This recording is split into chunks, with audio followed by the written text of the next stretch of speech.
reparationsnowdoc.com. That's reparationsnowdoc.com. You don't want to miss this groundbreaking documentary. We are going to make history here and right now. reparationsnowdoc.com. Also go to our e-commerce store at etnmediagroupstore.com. That's etnmediagroupstore.com. As always, thank you for your support, peace, and reparations. Road to Reparations show coming soon. All hands on deck. Get informed, get involved, take action.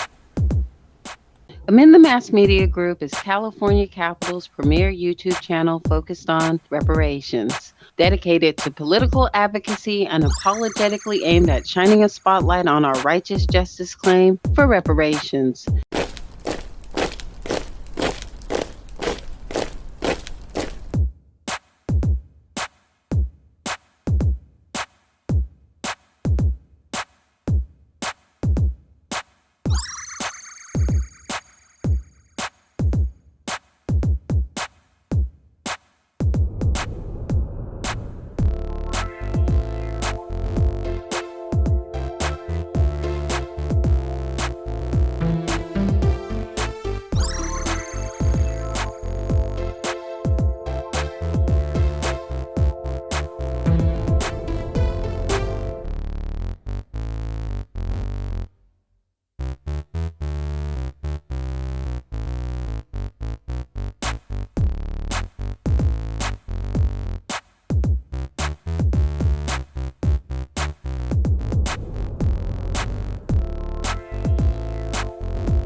Particularly since the broken promise of Reconstruction and the injustice, human right to self-determination with the renewed spirit and energy that enables us to freely determine our political status and to pursue our economic, social, and cultural development via comprehensive reparatory justice policies.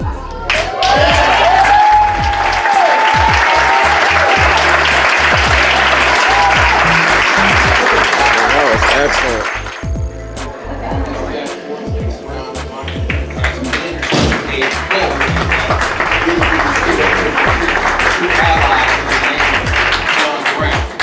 And I would just like to say that as we move forward to Reggie Jones Sawyer and on the Supreme Court of the United States of America is meeting to tell us, even as we meet, that affirmative action should be no more. I say to you, my teacher and friend, Dr. Martin Luther King was right when he said in that class in social philosophy in 1962, if America and California, I would say parenthetically, has done mean, unjust things to the Negro, it must organize and do good things with the Negro for the benefit of the Negro. End the quote. That sounds like reparations. That sounds like affirmative action. We need it. We need attention. We need the reparation. And please, please, please, thank you. Thank you. Thanks so much for your testimony this morning. Our next speaker should be either Elizabeth Jackson, Walter James.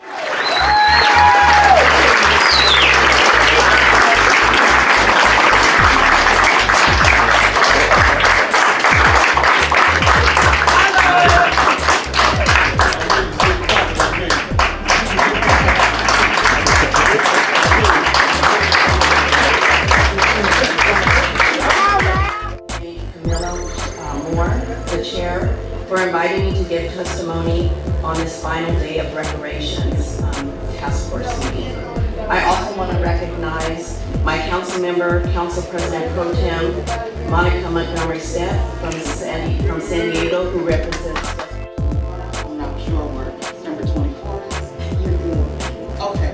On behalf of Fergus family.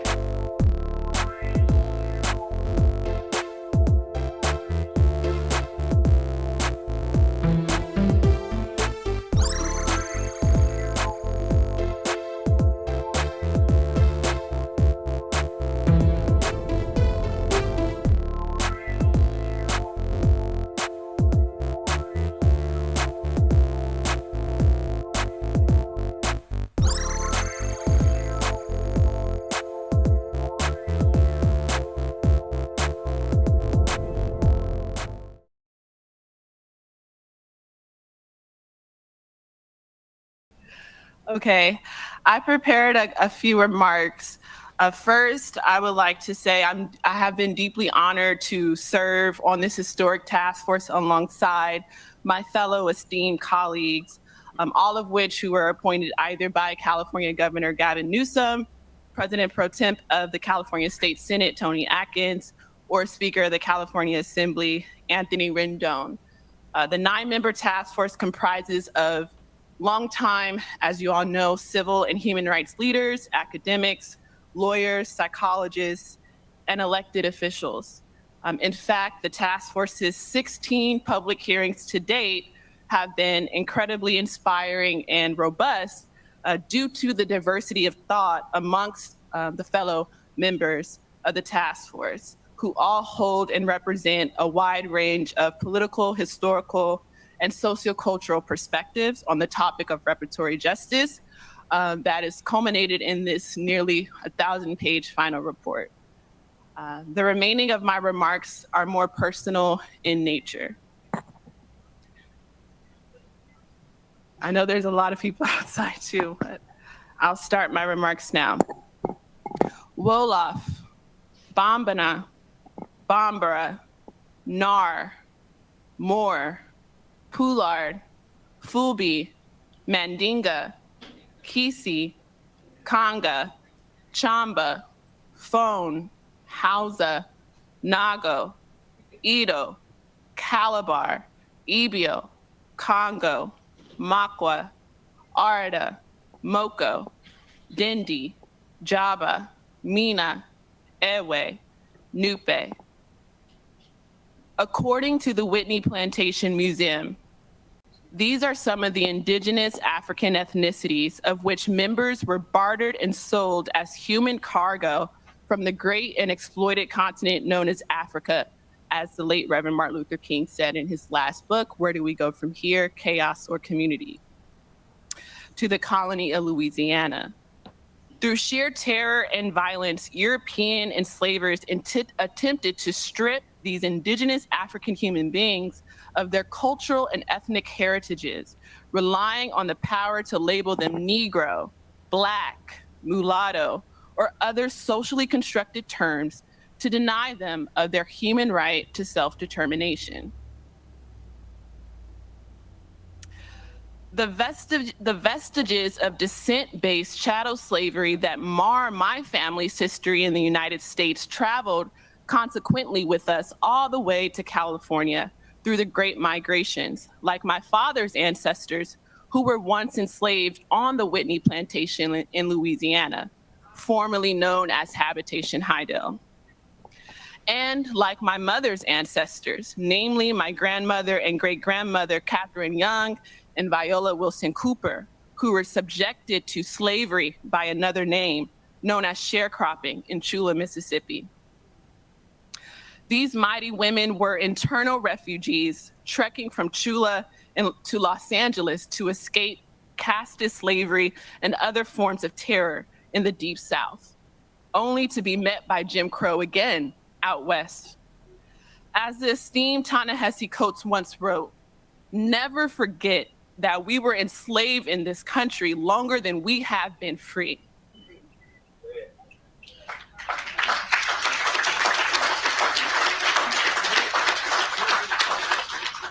Chattel slavery, sharecropping, convict leasing, de jure and de facto segregation, redlining, educational funding discrepancies, predatory financial practices, unfair labor practices, chronic unemployment, medical experimentation, intellectual property deprivation, environmental terror, family separation, police brutality, anti-African American hate crimes, vigilante violence, extrajudicial terror, war on drugs, mass incarceration, unfair sentencing, the school to prison pipeline, extreme poverty, homelessness, gentrification, wealthlessness. We have been relegated to the bottom of the caste system in this country. Black, African American, American freedmen, however you want to call us, we are resiliently surviving.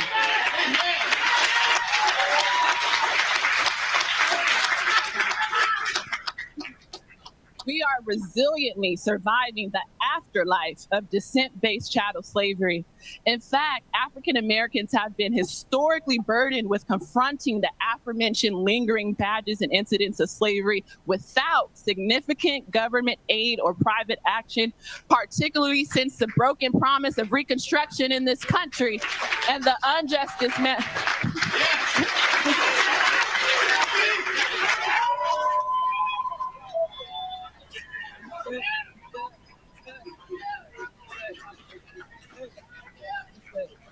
Thank you. We have been confronting these badges and incidents of slavery without significant government aid or private action, particularly since the broken promise of Reconstruction and the unjust dismantling of the Freedmen's Bureau in 1872 that accompanied it. So, as I conclude, it is my hope that the task force's general efforts reinvigorates the Black American community to exercise our human right to self-determination with a renewed spirit and energy that enables us to freely determine our political status and to pursue our economic, social, and cultural development via comprehensive reparatory justice policies.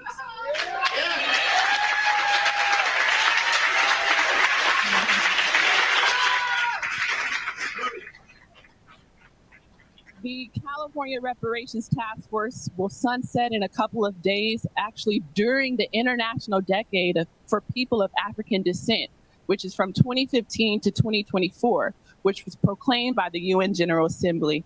So it is also my hope that the task force general efforts strengthen the movement for global reparatory justice for people of African descent.